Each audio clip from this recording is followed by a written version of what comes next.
Po, muli sa inyong lahat, welcome po sa ating banal na misa. Tanong lang po, alam niyo po ba yung kantang Row, Row, Row Your Boat? Alam niyo po bang kantahin? Huwag na po, no? Baka umulan. Pero, ito pong simpleng kantang ito, natutunan natin ng mga bata pa tayo. Meron pong malalim na tinuturo sa atin tungkol sa buhay at tungkol po sa trabaho.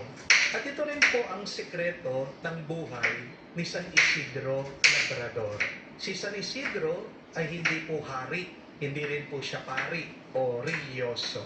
Hindi rin po siya mayaman, isa lang po siyang naging ordinaryong magsasaka. Pero bakit hanggang ngayon, mahal na mahal po ng mga tao si San Isidro? Bakit po si San Isidro banal sa mata ng Diyos?